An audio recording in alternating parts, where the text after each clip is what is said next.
안녕하세요. 반갑습니다.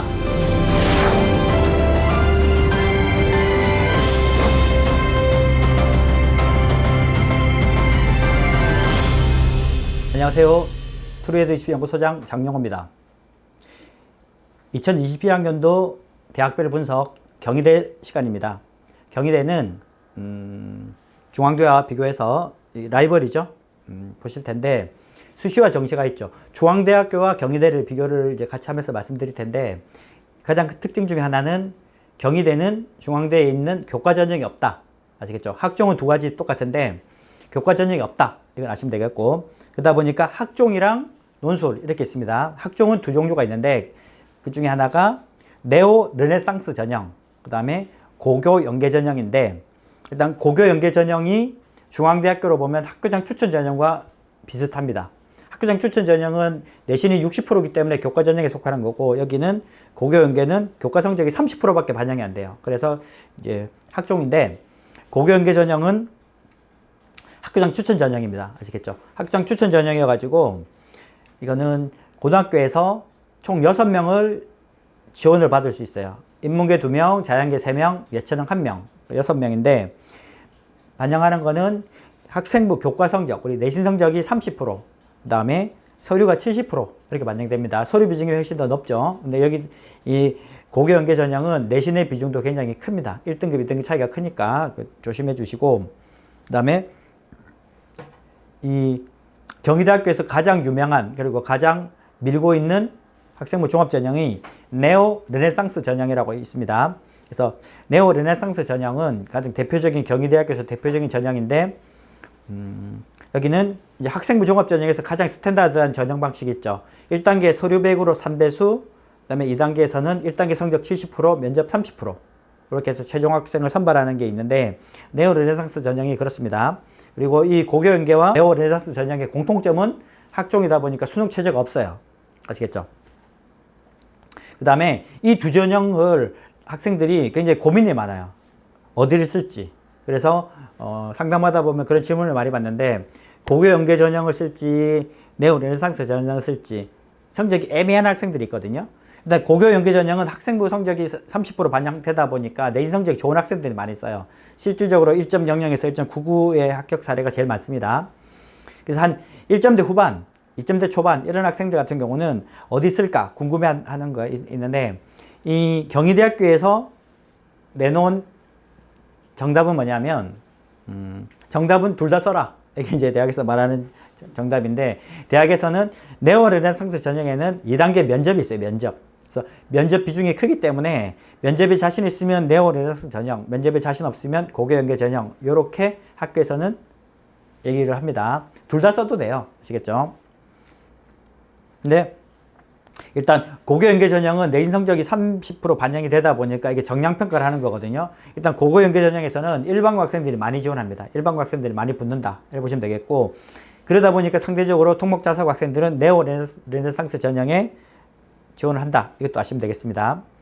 그 다음에 논술 전형이 있거든요. 논술, 경희대 논술 아시겠죠? 좀 유명한 전형이고, 수능 뒤에 이틀 뒤에 봅니다. 항상 여기는 논술이 70%, 학생부 30% 그렇게 돼 있는데, 여기도 마찬가지 30%가 교과 플러스 비교과로 돼 있는데, 논술 비중이 굉장히 큽니다.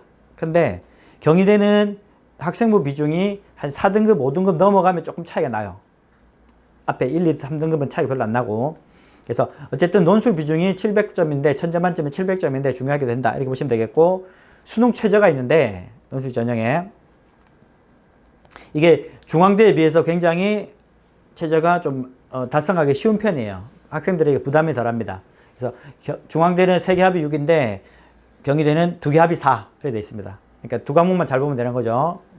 돼 있고, 그 다음에 이제 인문계 같은 경우는 국어, 영어, 수학, 그 다음에 탐구는 하나만 한 과목 반영하는 거고, 자연계는 이제 2개 합이 5예요. 국어, 영어, 수학, 과학도 하나만 반영하고 2개 합이 5니까 굉장히 맞추기가 편하죠. 그래서 경희대 같은 데는 오히려 논술 실력이 더 중요한 거예요. 중앙대는 수능 최저를 못 맞추면 논술 성적이 좋은 애들도 떨어지는데, 경희대는 논술 실력만 좋으면 최저는 떨어질 가능성이 낮아요. 워낙 최저 등급이 좀 여유가 있어가지고 쉬워가지고. 아시겠죠? 물론 한의대 뭐 이런 데는 좀 최저가 좀 셉니다. 의대 한의대 같은 경우는 뭐 세계합이 4 이렇게 돼 있습니다. 그거 좀 세죠. 그건 좀 조심해 주시고. 그 다음에 뭐 실기구 수자 이런 전형이 있는데 그건 뭐 4명 뽑고 10명 뽑고 이러기 때문에 그 제가 이제 넘어가겠습니다. 그래서 수시는 이제 학종 2가지, 논술 이렇게 총 3가지 있다고 보시면 되겠고, 정시가 있습니다. 정시는 가군, 나군만 있어요. 중앙대가 다군 있다 그랬죠. 가나다. 근데 경희대는 가군과 나군만 있어요. 그래서 경희대를 가군, 나군 2개 쓰면 되는데, 조심하실 거는 이 가군과 나군 구분이 돼 있어요. 서울에 있는 캠퍼스 경희대는 가군에만 뽑아요. 경희대를 가고 싶다 그래서 가군도 경희대, 나군도 경희대 쓰면 안 돼요. 나군의 경희대는 국제캠, 수원에 있는 국제캠입니다. 아시겠죠? 그래서 그거 조심하시고, 잘 모르고 둘 다 쓰시면 안 됩니다. 당연히 수능 100% 전형이고, 여기서는 이 경희대는 가장 중요한 게 영어 성적이에요. 영어 성적. 영어 반영을 1등급하고 2등급 격차가 제일 심한 학교 중에 하나입니다. 그래서 경희대는 1등급하고 2등급 있잖아요. 그 차이가 8점 차나요. 8점. 1등급이 200점인데 2등급이 192점. 8점이나 마이너스가 되기 때문에 경희대를 그 8점 감점을 감수하고 뛰어넘을 정도의 성적을 얻잖아요. 그럼 라이벌 학교인 중앙대를 가면 더 낫겠죠. 오히려 그 점수 비중이 인문계는 3점 차, 자연계는 2점 차 나니까. 그렇죠? 그래서 영어를 1등급인 학생은 경희대, 그 다음에 2등급인 학생은 또 중앙대, 이렇게 그 라이벌 학교가 갈릴 수가 있어요. 경희대는 정시에서 중요한 게 뭐다? 영어. 그러니까 경희대 영어는 1등급만 쓴다 이렇게 보셔도 틀린 말을 안 해요. 전체적으로 그 대부분이 1등급만 쓰더라 이렇게 돼 있습니다. 아시겠죠? 경희대 지금 이제 제가 최종 정리 한번 하겠습니다. 경희대는 수시가 있고 정시가 있죠. 당연히. 수시는 크게 보면 2개. 종합전형, 논술. 종합전형도 2개. 일반고 학생들이 많이 지원하고 내인 성적이 정량평가가 되는 고교 연계전형 750명 선발합니다. 그 다음에 특목자석 학생들이 더 많이 쓰는, 일반고도 당연히 많이 씁니다. 많이 쓰는 학생 그 전형이 네오 르네상스 전형. 여기는 면접이 있다. 면접 비중이 좀 높다. 아시겠죠? 둘 다 수능 최저 없다. 논술은 논술 100%나 마찬가지다. 그 학생부 성적이 들어가지만 큰 차이는 안 난다. 논술이 당락을 결정한다. 수능 최저가 있다. 근데 수능 최저가 다른 학교 더 인지도가 떨어지는 학교보다 수능 최저가 더 여유가 있어요. 쉬워요. 그래서 수능 최저보다는 논술에서 당락이 결정된다. 그거고, 정시는 다군이 없이 가군, 나군만 선발하는데, 가군은 서울캠, 나군은 수원캠, 국제캠. 그 다음에 논술, 수능 100%다. 수능 100%고, 여기서 영어 성적이 1등급과 2등급 격차가 가장 큰 학교이기 때문에 2등급인 학생은 경희대를 부담스러워서 지원 못한다. 못할 정도로 차이가 크다. 이렇게 경희대를 난 너무 가고 싶다. 영어는 반드시 1을 받아야 된다. 이렇게 말씀드리겠습니다. 일단 중앙대와 경희대 같이 이제 시청하시면서 비교해 보시고 어떤 게 나한테 더 맞는지 이제 판단해 보시면 좋겠습니다. 네. 다음 시간에 또 다른 학교 가지고 찾아뵙겠습니다. 감사합니다.